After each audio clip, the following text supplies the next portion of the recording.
What's happening, world? Happy Friday. Hey, July.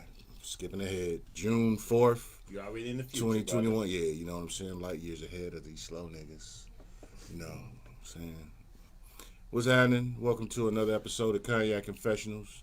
I'm your host, Deshaun, here at Where Media Meets Studios in conjunction with VJ TV, uh, History in the Making Entertainment, Feral Films, Keep It Cloudy Productions. Summer has begun. Officially last week was Memorial Day, so that's usually the official kickoff to summer. Sundress season and all the good shit.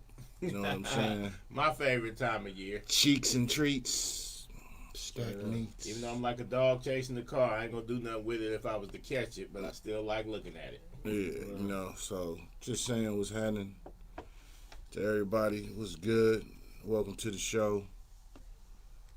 Uh, Let everybody introduce themselves tonight, as usual. Hey, I'm Pharaoh. Brother I'm an Taylor. author, a comedian, and a filmmaker. And on top of all that, Mm-hmm. I'm so deaf. So motherfucking deaf. I'm JR, the People's Minister of Information, Yes, community sir. organizer, community journalist with BlackNewWorldMedia.com, Yes. world traveler, East Oakland resident, uh, East Oakland representative, San Francisco Black Film Festival board member, and Yes. more. My man's. My man's is doing a lot. He's doing the Yes, he movie. is. But matter of fact, cheers. Let's start it off with cheers to Cheers. prosperity, Cheers. goodness, grace, and to continue to open up doors and shed light on everything because we've been chopping it up, and you know, I'm humbly blessed to be in your presence because you be moving, Right on, brother. and I It's an Yes, he salute. do. I salute brothers. That's what's up. It's good to see us doing shit, moving and shaking, making shit happen, and actually going places. Because everybody don't have a passport. I got one. My shit got stamps. You know what I'm saying? Mine But got it's two. good. Oh, you'll get your shit back, or I can One sneak day. you in the luggage. But I'm just saying, it's good to see us doing shit. For us sharing the knowledge, sharing the wealth, because everything is mouth to ear. Back in the old days, it's mouth to ear. Because remember, you get shot if you was reading and talking the right shit. So Woo! mouth to ear. You know what I'm saying? Say that. So I salute you, my I brother. appreciate it, brother. You Definitely. know. And in the tradition of, one of the most important members of the community was always the griot. The person who dispenses the information and the history and stuff like that. And so you're basically a modern day incarnation of that. So I want to give you your flowers now. Exactly. You know what I'm saying? That because there's so much mistruth and half statements out there, and people who give information or paint the picture who don't necessarily have sincere intentions for people that look like us. Right. So when I see you say something, even though I maybe 90% agree with you, then every now and then you might say something I might be like that time you clowned me for eating KFC. Nothing wrong with KFC. Okay. One thing I know is that you always coming from a sincere place.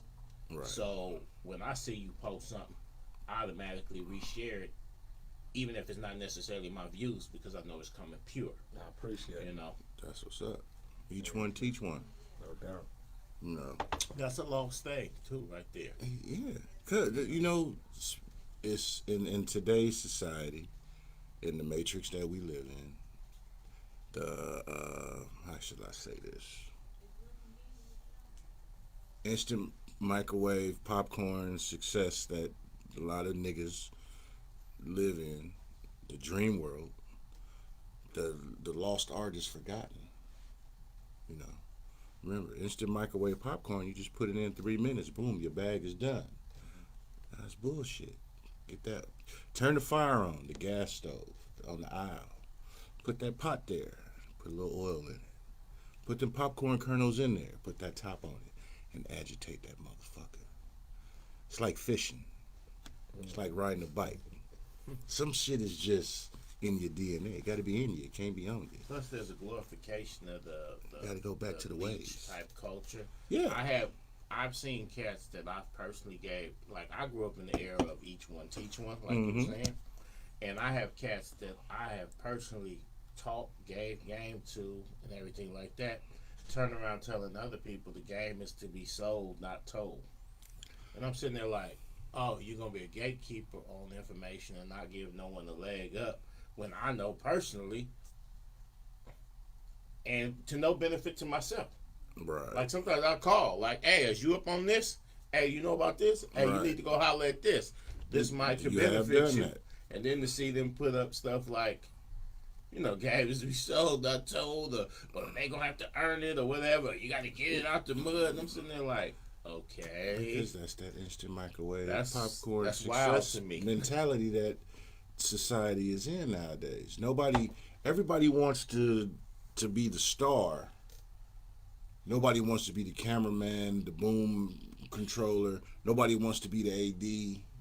Nobody wants to be the fluffer. Right. Everybody want to be on the marquee. you got to I was raised a cowboy, get a ring when you win the championship. Yeah, I remember being 3 in the morning in the 90s, wheat pasting in San Francisco, the side of buildings and stuff. That was our Instagram to get the word out. Exactly. And the whole crew out there. Stapling you can't shit get a on cat to come telephone out at poles. 3 in the afternoon now to help. But Yeah. we'd be out there 10, 15 deep. Yeah, plaster One shit on cat walls. carrying a bucket of glue. Another Mhm. cat, we have a brush. We sit there, somebody slapping the post. We was literally a team, and we'd go till the sun come up. Exactly. But hey, wasn't no just throw your video on World Star, throw your video on YouTube. You had to really earn some name recognition. For somebody to know you, motherfuckers had to know you. You know what I'm saying? You really had to be outside. You couldn't Google it. Yeah. You had to come out. You had to really campaign. You had to come out and shake some hands and kiss some babies. You had to really run for office. And that's why I try to tell a lot of my young partners in the entertainment industry now that they think that they can throw a few dollars at it. And I say that these political campaigns, they spend $1 billion, right? Yeah. And will still go walk the streets of Iowa. Still go walk the streets of the Bay Area. Still have those rallies, because there's nothing more impactful than people sitting there and actually seeing you, hearing the words out of your mouth live. So you still, they literally will spend $1 billion. And still it come down to, we got to have these rallies in Pensacola. Grassroots. And let that be a message out of you. If you a rapper, you a singer, you a filmmaker, something like that, you just can't throw more money at it. Sometimes you got to come off your throne, especially if you're supposed to represent the people. You got to be willing to come out and holler at the people. Be with the people. Right. So JR, tell me and the people who aren't familiar, and if you're not familiar, you're gonna get familiar tonight. You know what I'm saying? We're gonna take a trip down memory lane. You should know about my mans, but if you don't, hey, we know. Everybody don't know. Everybody ain't aware. But classes in session tonight. You know what I'm saying? Got a genuine brother in here, and we gonna tap in, because like I said, it's mouth to ear. We tapping in tonight. No doubt. So give these people a history lesson. Where it started? Where did it start? It's a trip, because it kind of crossed paths with Pharaoh in the sense that some of my first political teachers in the Bay Area was Boots of the Cool. Shout out to Boots. Who I started organizing with the Young Comrades with in the mid-'90s, which was a black political revolutionary organization. And I was part of the first level, the first form of that, which was the Mau Mau Rhythm Collective. The Mau Mau, yeah. Right, and I was the successor part of it. And a little bit after that, I was also roommates with Ascari X. And, that was my introduction into Bay Area hip-hop. But at that time, I was also a journalist. I had been a part of Youth Radio. I had been a part of Youth Outlook, which was a journalism thing in San Francisco. So I had met a lot of people on the journalist path, but I wanted to do political journalism. Right. You know, I seen people like Which is something that a lot of people won't touch. Yeah. Right. That's a. I'm into politics. Well, I seen people So- like so I Ascari X know. and Boots and Tupac and Huey Newton talk, Mm-hmm. and how they could talk circles around people. Yeah. And I remember being like, at times I didn't even know what they were saying. I didn't even know what the Coup was saying in some of the records. I didn't know Yeah. who they was Fat even Cats talking and Bigger about. Fish. Yeah, They was Genocide giving. of Juice, one of my favorite albums. They was dropping gems back then. If you go back and listen Stone to the Cold Coup Gems. record, Fat Cats and Bigger Fish, Oh my God. everything that happened to gentrification has been predicted. Boots is the telling you. prophet. Boots is the man. Right. So I started working with Boots. Started working with Boots of the Coup. Mm-hmm. Did some stuff with that. The Young Comrades fell apart. Got in touch with members of the Panthers. We had worked together on Geronimo Day. Geronimo Pratt. G. Jaga, Geronimo Rest Pratt in had peace. got out. Rest in peace. Yesterday was actually the anniversary, I believe, of his death day. I had started doing stuff with the Panthers, and in one Panther in particular I started working with was Money B's father. And so we would do stuff like for Tupac. I also started working with BJ, who's a historian for the Panthers. Started doing stuff like Lil Bobby Hutton Day, among other The campaigns. Like Infirmary Park. Lil Bobby Hutton Park. Yes. Yeah. So, started doing that. Then I was working with the Bayview newspaper and the Oakland International Film Festival, San Francisco Black Film Festival. And that's when I got familiar with you. When Was you worked with with the Bayview. Bayview and the Oakland. Shout out to David Roach. No doubt. So, that's like it in a nutshell, without going through too many corners. But, I always made it dangerous, though. I mean, I liked how Boots made it dangerous. I liked how Pac made it dangerous. Liked how Scary X went on the cutting edge of teaching black people. I remember listening to some of that stuff. You'll be like, damn, am I supposed to be listening to this? You know what I'm saying? And I wanted to make media like that. It don't quite jive with the mainstream. Exactly. Let me ask you a Mainstream. question now Go I'm for it. curious about.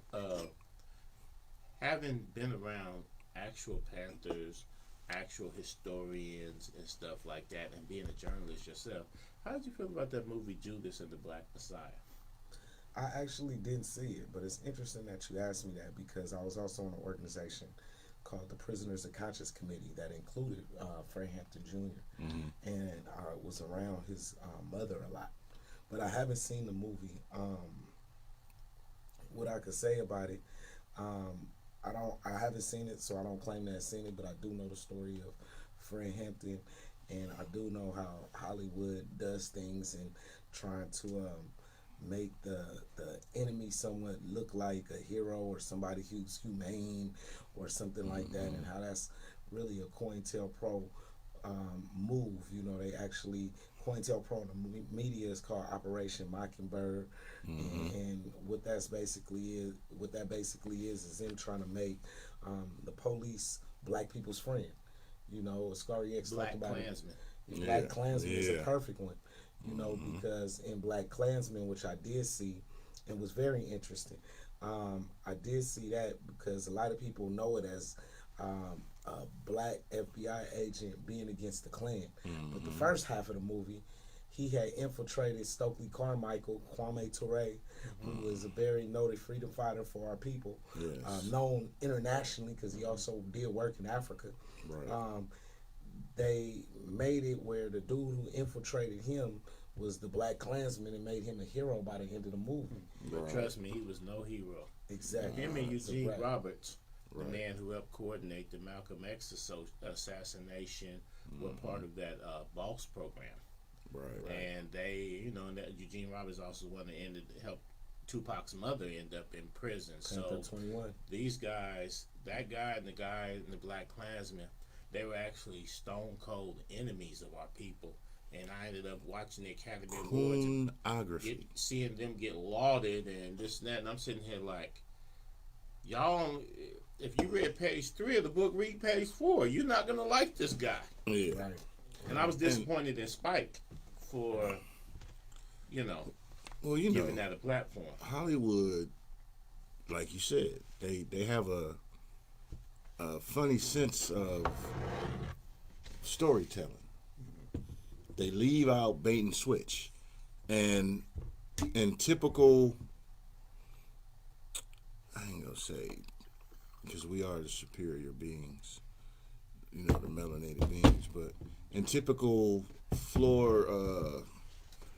fluorinated toothpaste users fashion, because your pineal gland is calcified, you fall for the fucking banana in the tailpipe. Same thing in Black Panther. They had the white guy being the hero. Right.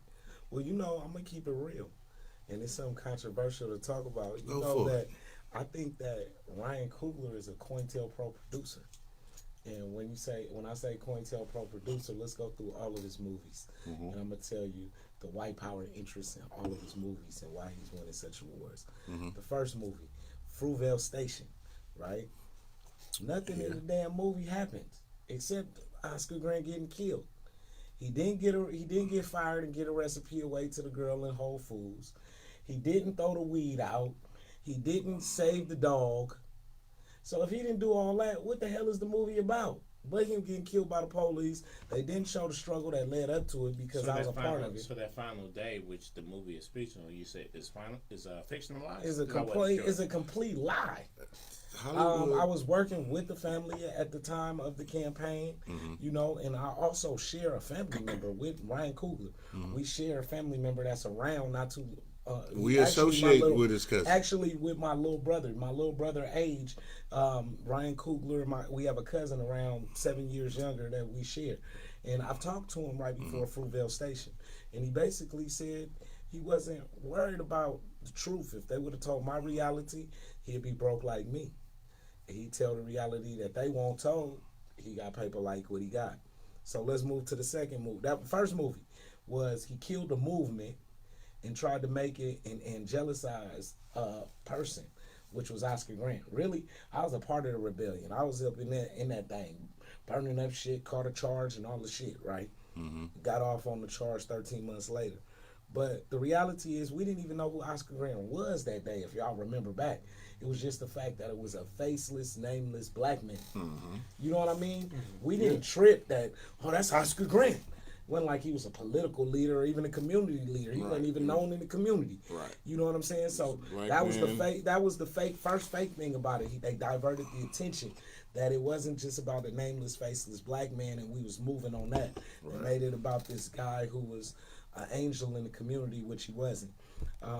Secondly, the second movie was Creed. He brought together Sylvester Stallone, who ain't been seen in decades, and made a credible movie. Right, he ain't made a credible movie in decades. Then you look at who was Sylvester Stallone and what is Rocky, the Rocky thing. Now you got Philadelphia, which is one of the homes of boxing. You got Bernard Hopkins, Joe Frazier. Yeah. But they got a statue in front of the famous stairs that Rocky ran of Rocky, a white boy that's Ain't fake even boxer. Right. When they had real people, Joe Frazier fought Muhammad Ali. For the youngsters that don't know, Right. And Bernard Hopkins is one of the greatest of our era. The executioner. After that era, you know what I'm saying? The after Tyson era is Bernard Hopkins, and so he helped to bring Apollo Creed and the Rocky situation back. Then you go into the movie Black Panther. Now, politically looking at the movie Black Panther, one of the things that it do that I don't like is when you look up Black Panther and you put it in the internet, now all kind of cartoon heroes come up. When pre this movie, Huey Newton would come up, Kathleen Cleaver, stuff like that. But if you look at the movie was totally, the meaning of the movie was totally off. You had a black nation that was surviving white supremacy, that wasn't willing to help his cousin who was trapped in Oakland, who was trapped in the black world revolution that we going through, or counter revolution that's going against us. They had the tools to help us win. Wouldn't help us win, but they was helping the CIA. Right. Then they ended up giving the CIA the vibranium after they went through a war because the cousin was trying to bring the shit back to Oakland and other places to fight off the devils. And that's where the movie was at, and he won an award, and black people was dressing up and doing dances and shit at it, and doing the monkey fool, man. I was like, damn, that was a cold ass 'Cause psychological operation. You know, you on point, my brother. So Ram said, did any of us see Ryan Coogler's short film before Fruitvale Station, Locks? Nah, I didn't get the chance to see it. seen I it. haven't seen it either. I haven't seen it, Ram. No, I So I haven't can't seen speak it, on but I know that, you know, once he started getting that money, I just started seeing a lot of weird stuff happening, and we had a discussion, and I wasn't satisfied with his commitment to our people and a real vision. It looked like a commitment to the money. And then it was a pseudo political vision, like they be having people like him speak in terms of what I think people in Oakland, I mean, you know, no offense to people like Marshawn Lynch, but people like Boots campaign for our people. He put his ass on the line. Marshawn Lynch played football. Ryan Coogler made movies that didn't represent us. How the fuck do that make them leaders? What's that default thing that anytime you're in entertainment, they elevate you to the black leader? You are the voice And of then, your you know, people. like I was just on Twitter the other day, and somebody was on there I'm ranting not and on Twitter. raving. I'm gonna have to get A on person that. who shouldn't have been concerned about our business was on there ranting and raving about where's the leaders of the black community. I'm like, oh, fucking somebody lead the black community. Because somebody talk to me, a middle-aged man in Oakland, and also represent a 19-year-old in Detroit and a 29-year-old in Atlanta who the black leaders. And the damn sure ain't nobody rapping or singing R&B can be the leader of me in any aspect. And unfortunately, that's the go-to. I think there's a famous quote there. Well, there is a famous quote about Malcolm X when they try to say that Jackie Robinson disagreed with him. And he was like, only in the black community do they bring a baseball player to disagree with somebody who does political work. You never hear nobody like Babe Ruth disagreeing with something political that JFK is doing. You know what I'm saying? You know, you only see that in the black community. They say, well, Lil Boosie said. Exactly, because it's Like during the Obama era, they would even bring out Charles Barkley as the dissenting King voice. Kong. Right. I mean, the thing about it, and I'm gonna use and we know the term woke is a fucking fad because you know everybody don't really go down the rabbit hole. Some of us do, and it's a fucking oh my god, that shit is not for the weak. But people only are interested in something for 15 minutes. It's an hour. You got an hour. Just not even at 24. Let's just call it like I always say. You got an hour. Motherfuckers are only interested for the 15 minutes. After that first 15 minutes, they're inoculated to the situation and this. What you want me to do, boss? Right. That's probably why I don't have no money as a journalist. But I've always wanted to take the cutting edge route, fight on behalf of our people, try new things. You was talking about Africa. Yeah. You know, this was the second time I went to Africa. The first time I went to Africa, I went with Cynthia McKinney and Malcolm Shabazz, Malcolm X's grandson. I used to travel with him. And me and Rest him, in peace. rest in peace, no doubt. Me, him, Cynthia McKinney, my homegirl Rashida, and the delegation went to Africa to a Pan-African conference that Gaddafi had threw. And we was there in January 2011, which was actually a few weeks prior to the U.S. starting to bomb Libya. So it's a trip being at a place where, you know, that place no longer exists anymore. Yeah. How many watch lists did you end up on after that? You know what's funny is because even when I went to Africa this time, when I go to Vegas, when I go anywhere where you got to get checked, I'm always the person that got to turn their socks inside out. You know what I'm saying? They always got me on There, and I'll scoot over one. They always got me on the super watch list.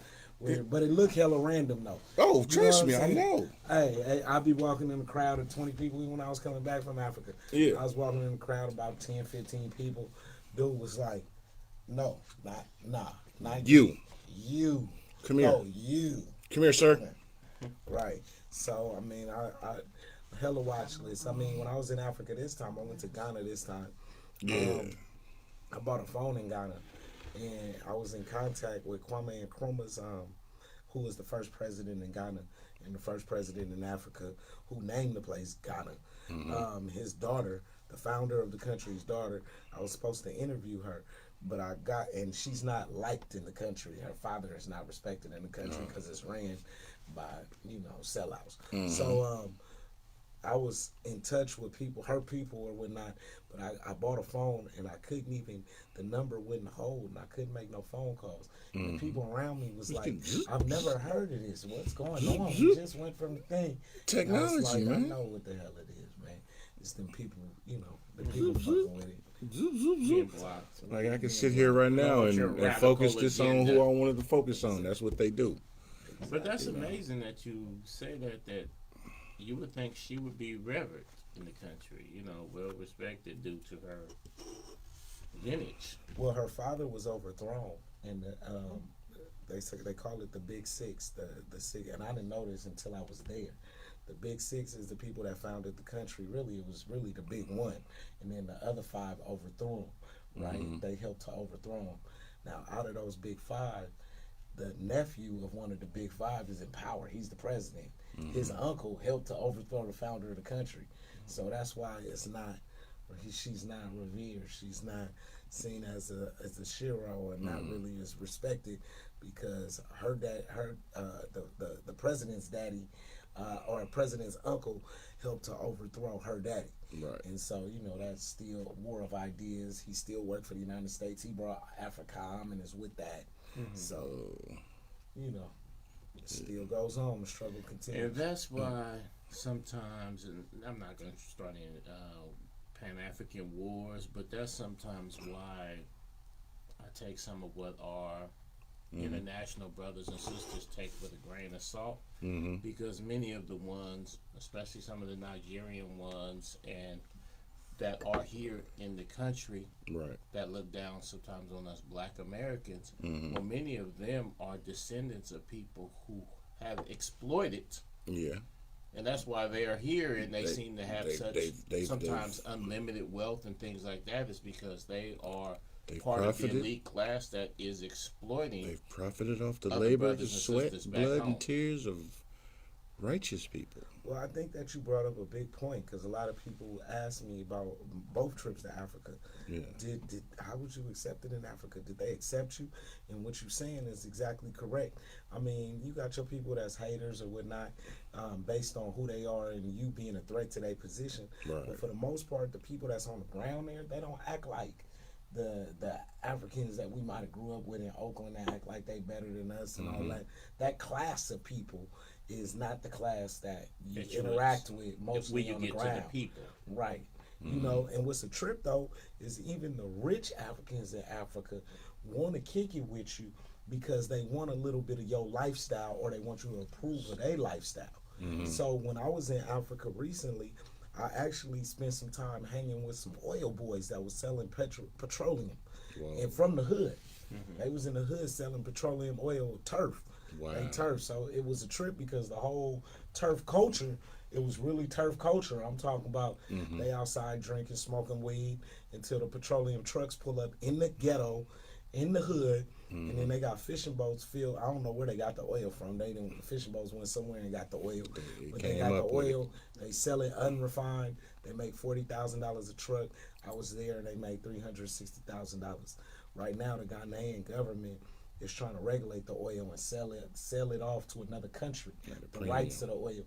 But the people being so lawless wouldn't let them do that, and they can't get the people under control. So, dude that I was kicking it with, I stayed at a house where dude had 8 rooms and 10 bathrooms. I was like, how you have more bathrooms than you have rooms? Right? But he was just like, he was like rich African shit. I was like, okay, I respect it. Yeah, but that's he Fuck wanted, you call it in, man. You always want to have more more bathrooms than bedrooms. right. How long were you out there for? I was out there for 19 days, and I was really... Yeah, because I was watching your stories and your put. I was like, "Cuzzo, when you get back, we gotta talk." You did tell me that. Why did you say that? What was big about it to you? Because the thing is, I know a handful of people Actually, no, 2 handfuls of people who've been to Africa for one. So that's a good thing. And to be able to listen to your experience and share it mouth to ear, like I said, it's the conversation run the nation. So you was out there, I was watching your stories, reading everything. Like my man's Cuzzo was on his shit. That's what's up. I want to learn. I want to learn. I'm a sponge. I'm like I want to sit back. Let's conversate about it. Tell me what's up. Share it with the people, because that's what that this type of shit is what need to happen. Fuck the I can dance till my knees go down and fuck all that bullshit y'all hear on the radio all day. Real shit. Right. Right. Well, one of the biggest things about Ghana that was a trip is that a lot of times so-called African Americans, us, Yeah. they we go to Ghana and we want to go to the slave castles, slave dungeons. And I wasn't really into that, and I think that's some That like beach white where the- mental thinking anyway. It's like, Yes. why you want to go to where the ultimate defeat of hundreds of years was, when really this was the first independent country in Africa, and nobody's going to the mausoleum of Kwame Nkrumah. Nobody is trying to learn about what did them people do to free themselves first in Africa. Right. And me, that's what I was on the quest. I was trying to fill that out. I went to the slave castle. I actually got into it with my partner that actually brought me there. And one of the reasons I got into it with him is because he did the commercial shit. He went into the little thing and cried at the wall and got on his knees and got the flowers. And you know, this is what they said to me. The Africans from over there, they said, your ancestors will talk to you. So whatever thoughts you have, share them with us, because that's your ancestors talking to you, right? Right. So what my ancestors said to me was, nigga, get off your knees, man. Your motherfucking ass ain't did nothing for the slavery that's going on right now in Libya. You sitting there crying about some shit that happened 200 years ago. Respect and salute to them people that went through that. I'm not disrespecting that. Right. But what I am saying is, you don't really give a fuck. You trying to do some commercial Hallmark. Disneyland, yeah, Hallmark for shit. the I'm really gram. doing it for the gram. Yeah, Hallmark. type of shit. And you Like have like a whole museum. Like the Holy Ghost. Exactly. You'll get that So, at 3 in I'm the talking morning. in tongues. You'll get that at 3 in the morning. Exactly. So it's like you got a whole museum built on this fake shit. The Ghanaians, they not serious because they president supported the overthrow of Gaddafi and the slavery that's going on in Libya. Talking about we'll never do this again. And also is very against reparations. And so that's what I'm saying. It's not like, it's almost like when they say the year of return. Now, don't get me wrong. I support the people of Ghana. Yeah. But the government of Ghana, they full of The shit. elite. Oh, The yeah. elites and the You always the have a separation of upper class. classes. Yeah, exactly. They full of shit. And so I think it's important for us to know that. Yeah. And like I said, when I saw you out, I saw your pics, your videos, I was like, that's big. I said, Cuzzo doing this thing. I'm loving it. You know what I'm saying? Because I'm a clap for, it ain't got to be my time. I'm a clap. Anybody doing something, that's what's up. That's how many people can sit here and really go to in a circle, and even outside they circle, just keep it a buck. How many people can say, I know somebody that was out there and went to here or there. I ain't talking about Vegas. I ain't talking about the fucking Ensenada boat cruises that anybody can do, the 3-day shit. I mean some real traveling, some real shit. Africa. Yeah. You know, I know, like I said, I know a few people that have been to Africa. I got shit that in my house now that came from Africa, from people that been there and went and be like, I brought you back some shit. And you want to go? I'm like, work. I ain't gonna be able to do it right now. It's gonna happen. No details, just results. But I'm just saying that if you around 9 rich motherfuckers, you're bound to be the 10th. If you around 9 people who experience life and go out and do stuff other than simple nigga shit, you bound to be the 10th. And that's what's up. Well, you know, I got to thank for going to places and not going to the resorts. You know, I've been to Cuba, I've been to Haiti, I've been to El Salvador. That's what's up. Favelas in Brazil. Mm-hmm. You know, I like to Get out and see the I world. like to see what really is going on. In particular, I like Right. to see how the poor black people is living, and I like to see their culture, because usually that's the richest culture. Is the poor black people is where whatever is going on, heartbeat. That's where the shit gonna come from. That's the heartbeat of everything. Exactly. So, like when I was in the favelas of Brazil, they had guns and shit on the roof and had guns. They even friendly kidnapped us. I was with actually Fred Hampton Jr. right then, and they asked us if we wanted to tour through the favelas of Brazil. So we was in Rio de Janeiro, and they told us to come through. It's at different levels. You got to meet different bosses and stuff. Yeah. So we came through and they was explaining everything. We was hanging out. They asked us to go to the party. We got there. It was about 6, 7 p.m. The party was at like 11 and 12. No, it was at 12. So they got people on the roof. They got grenades, beams, automatic weapons, everything, all kind of shit on guard like a Navy base. They ain't playing. They on the roof. They ain't playing. It's like the movie City of God for real. So when we get there at like 11:59, I'm talking about 1 minute, 2 minutes before the party started, he said you can't dance with none of the women because that's people, mamas, sisters, whatever. I'm like, yeah, we understand they part of the community. I mean, we understand the women that just drop down out of nowhere. They're related to the people. We understand that, but we can't dance with them. And he was like, no. So anyway, 3 o'clock roll around. We over there kicking it. One lady do me like belly. She dancing all in front of us, looking at us. We exotic to them. We from the U.S. We in America. It's like we in the village or in Sobrani. Yeah. And we Brazilian to them. So they looking at us as exotic. I was finna dance with her. Fred Hampton Jr. was like, hell no, man. Fuck that. So I'm like, I'm ready to cut then. I don't give a fuck. Y'all can stay here under gunpoint. I'm wasting the day in Brazil. Yeah. Right? I could be at a party where I could really dance with the women. Right. You want to have fun. So I get it. I tried to leave. They told us that we couldn't leave till 6 in the morning. Ooh. Now, it was a friendly kidnapping because dude said, I'll wake up my grandmama, she'll cook for you. But you can't leave the favela until Sunday. Well, tell her ass to get the frying. Right. So we went to his house and we sat there. Yeah. And when the sun came up, we walked our angry ass down the hill. Was your belly full though? But we was full. We was happy. They didn't. That's an experience. Nobody. Yeah, I don't know if I want to get friendly kidnapped though, bro. So, I hear you, but I'm saying just to experience something that normal, average, everyday cats that go to the store and buy Black and Miles, they don't experience. But me and Fred Hampton Jr. in part fell out about this experience. He wanted to go back the next day and do that shit, and he felt like it made him. I'm from the town. Yeah, I don't got no gun. They got a gun. I don't got no gun. Yeah. Now I appreciate all that Panther, Negra, Black Panther. Yeah. I appreciate all that type of shit. But you got a gun, I don't. That's a disadvantage. I don't really think that's, you know what I'm saying? Cool. I seen it yesterday. What new are you gonna show me? I get to dance day too. Right. So I didn't, go back the second day. Yeah. And that was part of the reason me and bruh fell out. I don't even want a fair fight. I don't even want both of us to have guns. I want me to have a gun and you don't have a gun. So if you got a gun, I don't got a gun. I'm not coming within 100 miles of that again. Like, I don't even want it to be even. Right. I want, if it start to crack, all advantages to me. Right, right. That's the only... Because you're already hella far out of bounds anyway. Right. I want to be able to kill everyone in here with no repercussions and walk out the door. Yeah. I don't even want to shoot back. I just want to win and leave. Yeah. So that was one of my crazy Brazilian experiences.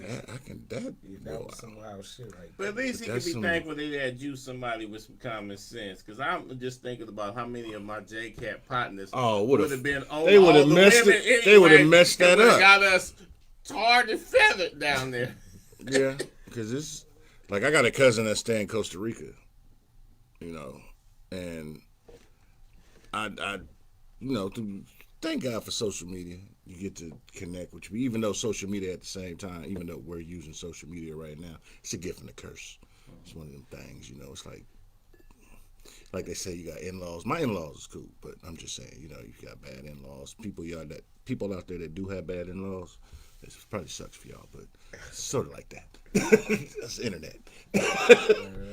But I be looking at the pics and I be like, man, that's beautiful, cousin. I'm like, when I want to come down. I like going places, just like you said. I'm trying to be everywhere, experience some shit, and because life is lessons and experiences, and it's a beautiful thing, because you can do something that a lot of people can't do. You can speak on some shit where you've been that people can, because I literally know people that can say, I've been to Reno, I've been to Vegas, and Mardi Gras. And I'll be like, you ain't been nowhere. But it's like what my little cousin Essence said. Festival. Yeah. But it's like Creek. what a discussion me and my little cousin had. My little cousin got every Jordan that ever came out, and he ain't been past Vegas and LA. And I told him it's all about what you value. Yeah. Now I don't have every Jordan. At this point I don't even own. Actually, I do. I only got one pair of Jordans. Mm-hmm. You know what I'm saying? He got like 15, but I got stamps on my passport. And I told him, like, when I tell him how much a ticket to Ghana is, he like, whoa, you paid that to go there?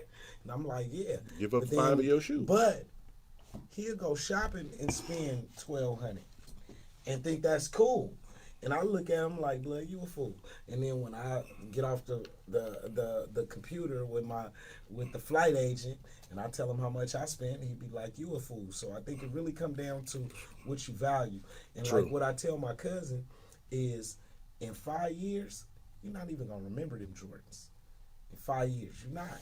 Or in 10 years, you're not even gonna remember that car in 10 years. Right. Unless it was super special. Mm-hmm. But you remember this trip for the rest of your life. Yes, you will. Like my grandmother went to Egypt years ago, and my grandmother's been retired from the Chronicle in Frisco in the 80s. My grandmother's still alive. I'm 46. My grandmother's still alive right now. Birthday was just a week and a half ago. Okay, salute, Grandma. You know what I'm saying? Right. But she went to Africa, and she got me a scroll made, got shirts made in hieroglyphics and all, and out there, visited the pyramids and all this, and I'm like, yeah, I had the opportunity to go, but my work schedule at the time would not allow it. And I'm like, man, and I'm like, that's dope. I will be going, but I'm like, man, that's dope. You know what I'm saying? To be able to go somewhere that you ain't been, that you've been given probably 15% truth, not even that, right. Less than 15% truth of the area and the imagery that media, news, radio, everything has shown you throughout your childhood, and you go there and see that this is some bullshit that y'all told me. They ain't living in huts. They got everything. That is the essence of our being, because we're universal. Earth is our turf. All day. Conversation around the nation. I just think it's important for us to know that you don't always even gotta feel like this. Like, I didn't realize how much stress was on me in the United States until I went somewhere else. Mm-hmm. You know what I'm saying? Can you imagine not seeing white people for a week? And I don't mean just not. I hear you. Wait, I don't mean just not like not seeing white people, but not having to deal with the microaggressions of racism. Right. Somebody trying to cut you in line. Somebody thinking you black so they could do this to you. No, and you don't have to deal. Now still got, like we talked about earlier, you still got to deal with classism. Yeah. But you don't got to deal with racism. That's a huge thing off the plate. Oh yeah. You know what I'm saying? So that's just one. But I mean, just to be able to live where you ain't funking with none of these people. Right. You don't know these people. You didn't grow up with them, so it ain't no turf battles. You from deep East Oakland. Yeah. You from the Dubs. Or you from Sobrani or whatever. Right. None of that exists out there, at least for you. Right. And so it gave me a lot of space to think. You know what I'm saying? A lot of space to think. And in a lot of ways mature. Like, who do I want to be? Who am I independent of Oakland? Right. You know, which is a space that a lot of us have never been in. Right. You know, being disconnected from what it is we think we are when we much more than that. Because I can recreate myself in Ghana and do something, but it wouldn't look exactly like this. It would still be me, though. Right. But it wouldn't be connected to everybody I grew up with and what they think about me and how they think I should be and If you their give it, influences and if I'm good enough and you will be able to do it at your purest driven self because you don't have those inhibitors of, like you said, what will they think of me? Oh, my folks probably gonna feel this. You won't have those negative points of light darkness, and you'll be able to do it in your pure essence of self. you just being who you are and what you feel like is right in the moment. Yes, and sir. making it Yes, happen. sir. It's just like when they say when kids go to college, don't go to college where you grew up at. Take your ass somewhere, experience some shit. Experience Go something. down south, go wherever. Just go somewhere so you can experience life where you don't have the quote unquote safety nets, right? I mean, you still want people to be close enough to where if you really need some, but at the same time, you want to be able to experience and grow your own, become that butterfly from that caterpillar. You got to transform. You have to. And you only going to be able to do that if you put yourself out of your comfort zone. Right, Because the comfort zone is your killer. right. Comfort zone kill more people than Yes, it does. almost than white people, but Almost. almost. Right. But I mean, I think that was one of the good things about Africa is just seeing that there's another way of living. Right. You know what I'm saying? And experiencing it. Not something that I'm reading about. Not something where you only seeing, you think Africa is just an animal channel. It's not. Yes. They got full cities. You Right. know what I'm saying? Full buildings, nice houses. You know, I was on the river. I was eating at nice restaurants. I was, you know, at cigar bars. I was, you know, on the outs of the national park. Next time I'm going to go to the national park. Yeah. They got a city named Elmina that a lot of African Americans have a lot of property in and own, like the restaurants, African One and Mabel's Table, and they kick it. But the thing is, they like 60, 65, 70. So it's a lot, like an older crowd. OGs. But they have children and they starting to come. So there's a large market for everything that African Americans do because, you know, we like to hear comedy in our own accent. Yeah. You know what I'm saying? It's not as funny if it's in a different accent. But if you could tell me the way we sound and tell me some funny shit. Yeah. So I'm just saying it's a huge market for people. I was kicking it with one of my homeboys out there. He got a shea butter, cocoa butter, cooking oil factory. Whoa. He about 41, 42 years old. He owned a cigar bar and it's right on the Volta River and living on the water.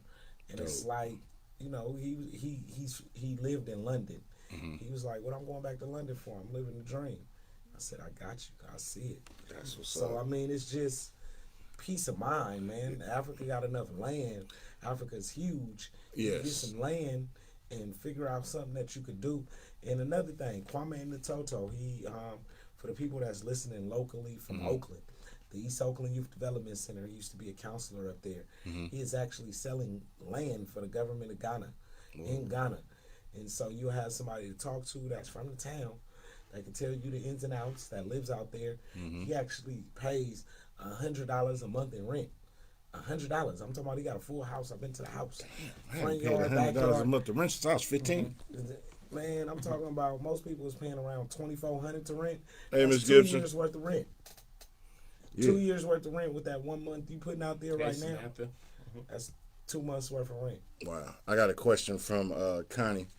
Connie says, okay, she enjoyed the show High in the Hole. She said, what was your favorite foods while you were out there? Fresh fish. I was eating fresh fish. They got like a Ghanaian snapper. It tastes a little bit like snapper. I just think it's a whole different fish, but they just call it snapper. But I was eating a lot of fresh fish. I was coming straight out the ocean. Wasn't no, you know how the fish they make it look like the tater tots or look like the patties. No farm It raised. wasn't none No of that. farm raised. Man, it was straight out the ocean yesterday. Straight off the hook. Yesterday it was moving around, thought it was going to do whatever it was doing, and now it's on my plate. That's And what's up. so the fresh food was probably my greatest thing. Also, fresh juice. They wasn't drinking a lot of like canned juice and soda. It was somebody in the back really crushing up the mango. Hey, that's what's up. You know what I'm saying? So you really drinking real fruit juice. She said, did you cook? while you was out there? Nah, I didn't cook. They cooked for me because I was only out there for 19 days, and I tried to make every day count. And so I would just pay $10 and get a grade A plate of food. There you go. Did you bring? She said, did you bring back any recipes from any of the places you I'm went to? not so much a cook. I was talking to my woman today. She just found out today I wasn't a cook either. So she looking right now. Right. But I'm not a cook. I didn't bring back none of the recipes. I'm a chef. I for want sure, you to try man. their version of oxtails. I don't eat oxtails. Oxtails? Yeah. I don't eat. No, because I grew up with my grandmother's Yeah, Louisiana style oxtails, and I went to a Jamaican restaurant and got some oxtails, and trust me, it ain't the same. And then the cook actually came out and gave me a history of it, of Caribbean style, this and that. So I'd like to try African style. Okay, I hear See you. if it's more reminiscent. I got of another how we question. Cook it in the South, or how we cook it in the Caribbean. Rourke says, "What about the whiskey?" Oh, Roy. Shout out to my cousin Roy. The whiskey was popping. I got loaded off of what kind of whiskey? I was drinking Japanese whiskey actually, and it was high end. I was at the cigar factory getting loaded. They had like an exotic at the cigar bar. It was like a exotic liquor bar, and you could drink all this stuff. But yeah, the whiskey was cool. But also, what's of interest is what's common around Ghana is that they make their own liquor. I was hanging with the dudes that sell oil, and they had like sesame seeds. They had ginger. They had what's the other one? Not ginger and cinnamon in the alcohol. Oh, And so I asked him, flavor 'cause shit. I had like sesame seeds in my mouth Damn. after drinking it, and I was like, "What's going on?" Yeah. It's like he said, "We built your body up while we tear your body down." So he was like, "I made my It's like own." the military. Yeah, he said, "I made my own. We make our own liquor." And I was like, "Why you don't bottle this up?" He was like, "This only for our turf. This only for our crew. So you can't get this nowhere else in the world but with us." And so I thought that was I interesting. respect that. Yeah. It was kind of like how we be Everybody territory by in the Palm town, Beach. everybody got their own. Look, like in the Dubs, we had Swamp Water. You had They got in the East. restaurants now and Yeah. Dubs. Yeah. Exactly. Said Twomp Water. What was the difference between Twomp Water and regular East Oakland water? Swamp Water was Rossi, gin, and pineapple juice. So it wasn't water at all. It wasn't. It was usually either doing two things, fucking and fighting, and there was a lot of fucking going on. So that's how the new Dubs got here, huh? Boom. If you're 20 years old, you now know your origins. Right, straight up. Yeah, your mom was ran through. But we still love Nah, her. I'm just playing. Right. Yeah. Let me see. Any other questions in here? No. So, where do you see yourself going forward 2021, 2022 and beyond Well, with your company? Because actually you haven't I didn't mean to cut you off, my bad.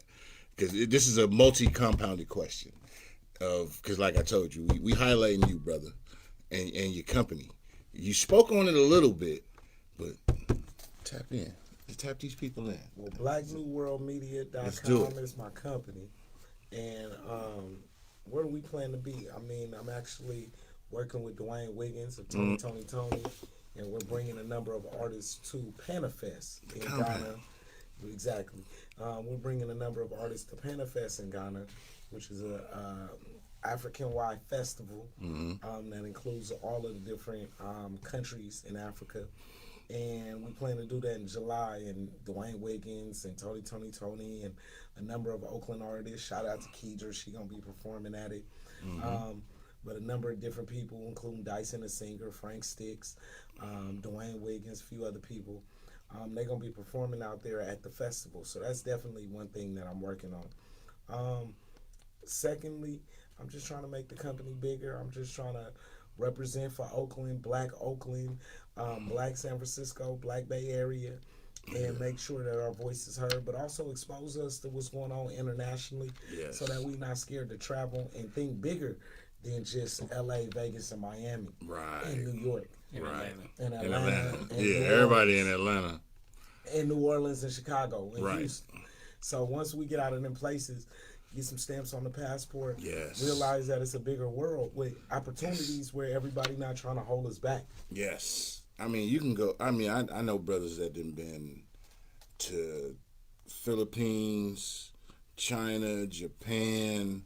I got frat brothers that have been all over. I got relatives that have been all over. Australia.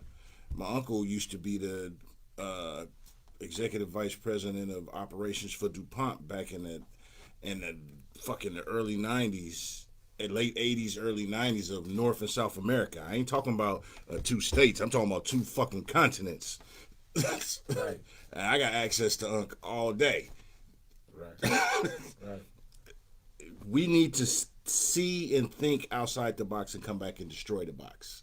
And when I see somebody doing something, it ain't no, oh, that nigga doing something and I ain't doing it. That's typical nigga shit. And I'm like, wow, that's dope. How can I? And he doing something, salute, respect, props. That's dope as fuck. Wow. Because if we fall into the everyday distractions and bullshit, we'll always be, pulling niggas down. No, man, each one teach one. Lift up. You know, if you want to go fast, go by yourself. But if you want to go far, take everybody with you.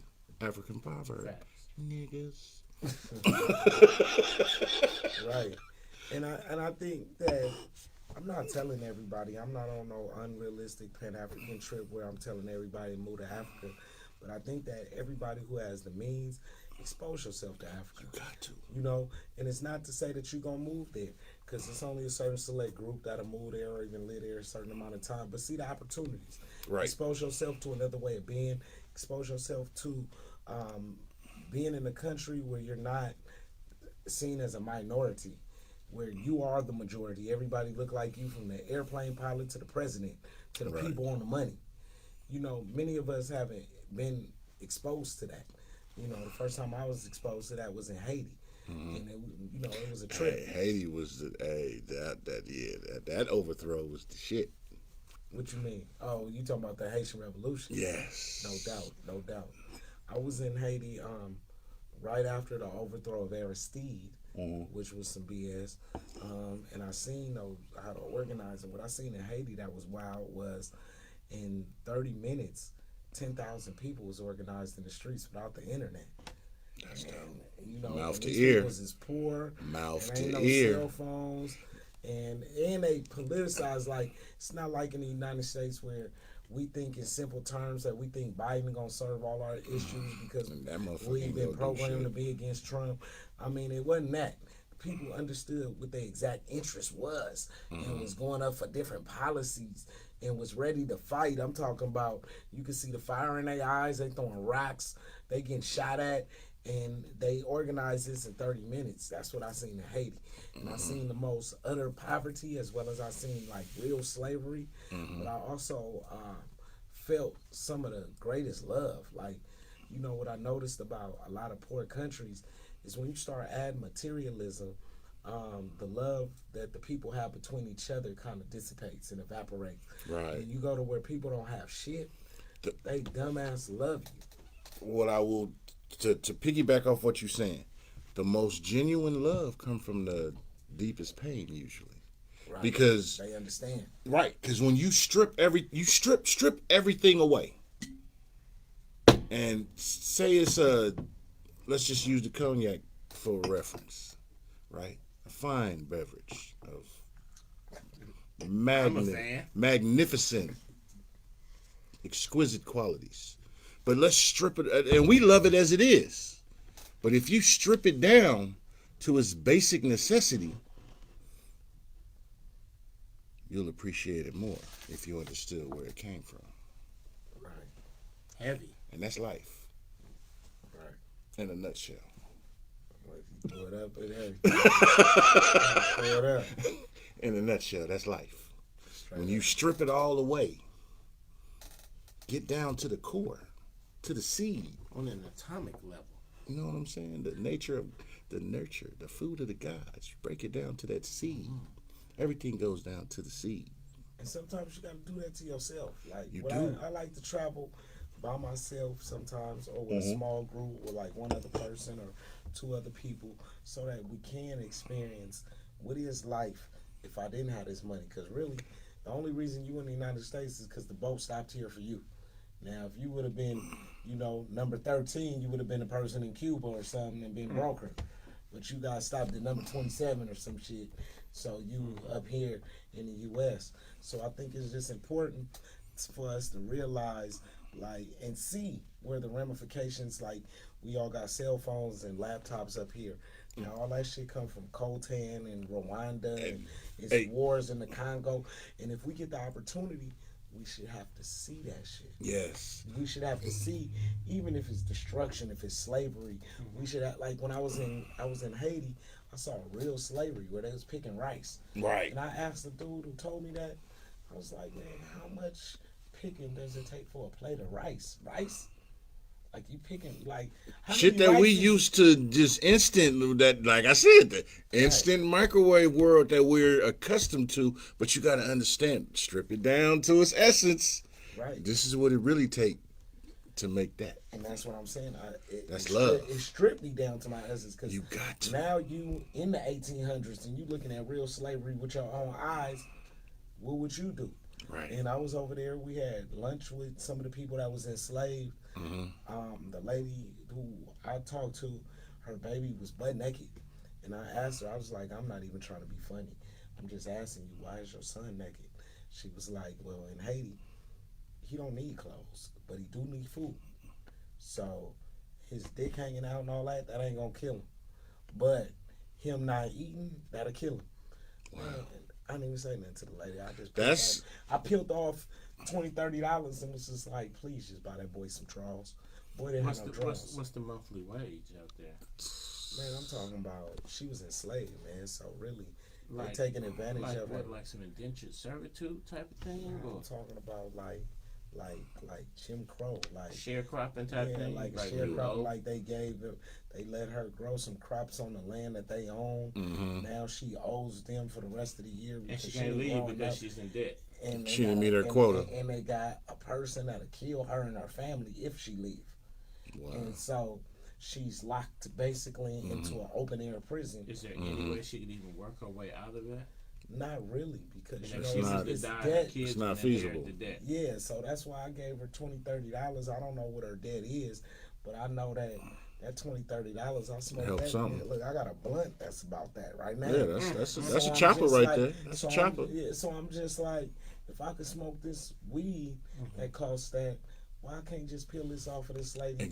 And they never, like, she might hide it, she might use it to get free, she might hide it and be able to buy some food, or be able to even buy some cookies one time. Right. You know, buy some liquor or some cookies, or just Anything. they might want to eat some fruit or something that they're not allowed to eat because they don't have the money. Able I mean, to just- provide a better existence for themselves, and to that point, it's the essence of what we should be doing. But I think Naturally. But I think it's important for us to humble ourselves. True. Like, to be honest, when I went there, that's one of the most humbling experiences I ever had in my life. Yeah. You know what I'm saying? That's why when I see homeless people, I don't just see a bum ass. Nah, yeah. I see somebody that might be on hard times, and I don't know this person's story, but that's not between me and them. It's between me and God how I treat this person. Right. You know what I'm saying? It's really about me. It ain't even about them when I get them The money. blessed one 'Cause is the this giver. is who I am. Exactly. You know what I mean? And I think that Haiti, in a large way, taught me about that. Like, another thing in Haiti, I met a 6-year-old. He asked me for some money, but he asked me in like 4-5 different languages, right? Before he figured out I talked English. And I was amazed that, damn, you know all them languages? He was 6. But he told me he couldn't read. And then he told me he lived in a hole under a house and how he couldn't afford nothing. But the boy was smart enough to be like, hola. And then he said the shit in another language, then another language. Then he said hi.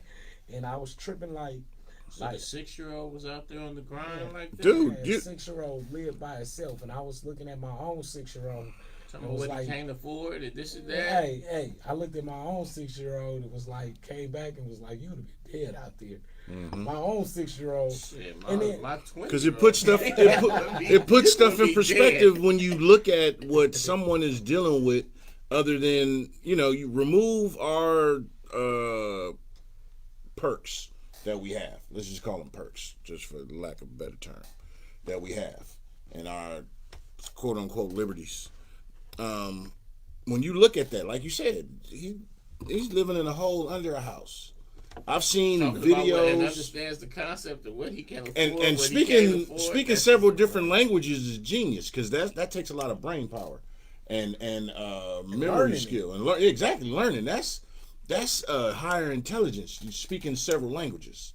So if this 6-year-old was put in a pristine or even better situation, he could be a CEO of a hedge fund or some shit. Man, the boy spoke Creole, the boy spoke French, the boy spoke Spanish, the boy spoke English. That was before he figured out I could speak English. Right. He spoke all that shit to me before that because he was trying to get at me.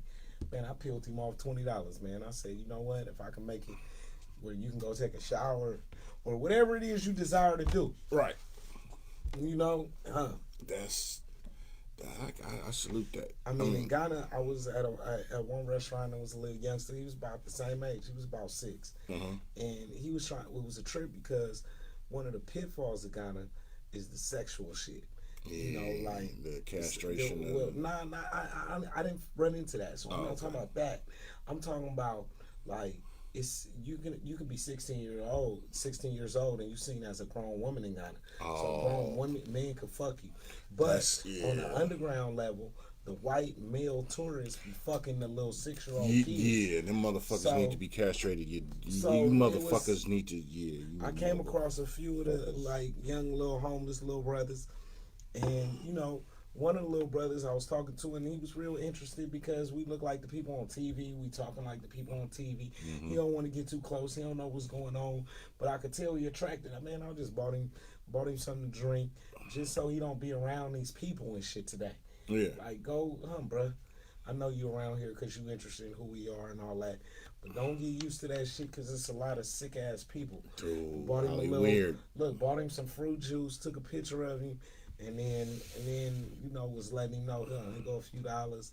You know what I'm saying? So you ain't gotta beg these people and be put out your house where you gotta fend for yourself, and because your parents can't afford to feed you. Right. And I think it's important that us as black people come from the U.S. and the Western, places like Europe and stuff like that. We got a lot of bread, man. Even in our poorest state, in comparison to a lot of people around the world, and it's important for us to know that, so that when we go these places, we not acting how they act. Right. Being more humble, because these is our people. You know what I'm saying? And speaking on the dollar, and the melanated dollar is the most powerful dollar. It's just mismanaged and misused. If it was used better, if it was used strategically, if it was used in the right places, everything would change. But the trapped in the box, the niggeisms, the I can't let you get it before I get it mentality. It's the big me, little you. It's all that shit. And we're doomed to continue to repeat that cycle. And until we wake the fuck up, for lack of a better term as usual, we'll continue to repeat the cycle. We'll continue to be 3-minute instant microwave popcorn ass motherfuckers. And instant microwave popcorn is nasty as fuck. I like my shit made real. Go to the movie theater, get the original popcorn with the butter on it. Healthy vegan butter. But I'm just saying, you know what I'm saying? You'll get that at 3 in the morning. I just want to commend y'all, and I salute. We definitely want to have you on again. We're gonna talk some more. Tell the people where they can find you. I'm at Black New World Media. No funny spelling. BlackNewWorldMedia.com. You can catch me posting new stuff multiple times a week. From your local art and culture to politics, that is happening locally and internationally. Right. But I'm JR, the People's Minister of Information, Valrey. That's what's up. My co-host, Farrell. Hey, I'm always never hard to find. It's simply Farrell Films, whether you're on Facebook, Instagram, Twitter, Snap, whatever. Just Farrell Films, and that's what I do. Well, let me give my IG, man. My IG, IG, your IG. JR Valrey, Valrey on IG. Yeah. You can find me there, or you can find me on Facebook, same name. That's what's up. Y'all check. Look, like I said, Cuzzo's doing a lot of good things, and it's really about us promoting us. No backdoor politics, no nothing. Really just supporting, uplifting, and sharing the knowledge, because really that's what it's about. Each one teach one. You can go fast by yourself, but you're gonna pace yourself out. It's network. Your network determines your net worth. Amen. And the only person you should ever be in competition with is the motherfucker you was yesterday. That's right. Everybody else is just scenery. And what do they tell you? Stop and smell the roses, enjoy the scenery. You'll get that at 3 in the morning. So, as usual, Samantha Gibson, thank you for tuning in. Lamar, Connie, Rourke, hey man, tune in. Who else was tuning in? Whoever else was tuning in, thank you. We finna tune it in. I hope y'all be safe tonight. I want to thank you, gentlemen. I love having conversations. The conversation run the nation, man. You know what I'm saying? No doubt. All day. And I'm going to tell you something real quick. The only reason the U.S. and Russia didn't really bomb themselves back in the 80s when the Cold War bullshit was going on, that they had everybody on pins and needles, is because of conversation. And at the end of the day, they respected each other. They didn't like each other, but they respected each other. You'll get that at 3 in the morning. Mutual assured destruction tends to From the murders. Understand that. So, as usual, now it's time to say goodbye to all my Negro friends. Man, y'all be safe, man, and don't be out there doing no dumb shit.